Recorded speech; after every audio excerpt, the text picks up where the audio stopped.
أعوذ بالله من الشيطان الرجيم بسم الله الرحمن الرحيم والصلاة والسلام على رسولنا محمد سيد الأولين والآخرين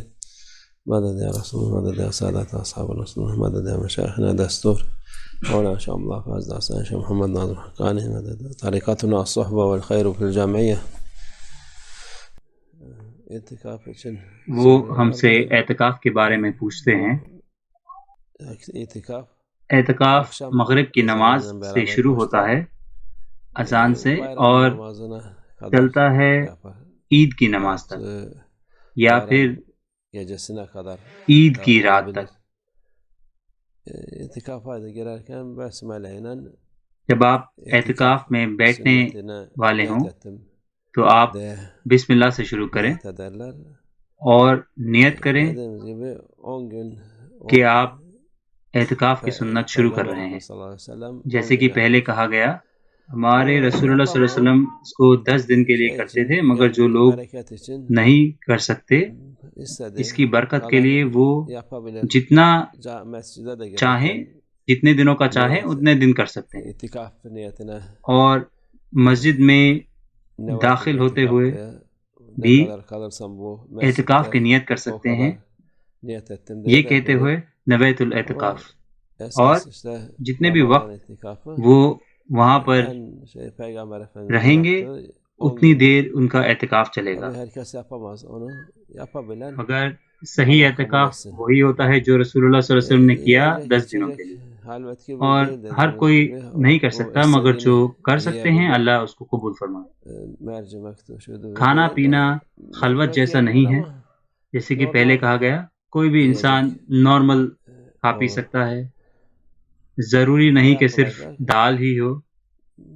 وہ دال بھی کھا سکتے ہیں لیکن نارمل کھانا کھائیں وہ، اور کرنا کیا ہے وہ قرآن کی تلاوت کر سکتے ہیں، عبادت تسبیحات کر سکتے ہیں، اور کوئی اپنی قضا نمازیں پڑھ سکتے ہیں، وہ صحبت کی کتابیں پڑھ سکتے ہیں۔ تو جتنا بھی وہ دنیا کی باتوں سے دور رہیں وہ بہتر ہے، اور جب ضروری ہو تو وہ بات کر سکتے ہیں جو بھی ضروریات ہو، مگر اس کے علاوہ انہیں دھیان دینا چاہیے زیادہ تر عبادت پر اور تسبیحات پر۔ یہ ہوتا ہے اعتکاف میں۔ ضروری کیا ہے، اعتکاف کا مطلب کیا ہے؟ ایک مسجد میں رہنا یا ایک اپنی جگہ پر رہنا اور باہر نہیں جانا، باہر بازار میں نہیں جانا یا خریداری کرنے نہیں جانا، صرف مسجد میں ہی رہنا، اور خواتین کے لیے گھر پر رہنا اور اپنی عبادت کرنا۔ خواتین کے لیے وہ اپنے گھر کے کمرے میں رہتی ہیں، اور جن کے بچے ہیں، پریوار ہے، ان کا دھیان رکھیں، گھر کے کام کاج کا دھیان رکھیں،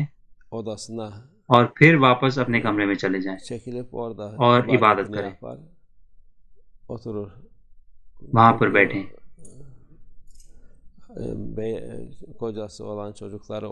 کیونکہ جن کے بچے ہیں، شوہر ہے، ان کا دھیان رکھنا ہے، اور پھر جب وہ ایک دفعہ اپنا کام ختم کر لیں تو پھر وہ اپنا اعتکاف جاری رکھ سکتے ہیں۔ اللہ اس کو قبول فرمائے اور اس کو مبارک کرے، اس کی برکت پوری امت کے لیے ہو انشاءاللہ، اور ہم سلامت رہیں فتنے سے اور ساری برائی سے، اور یہ شفا ہو بیمار لوگوں کے لیے انشاءاللہ۔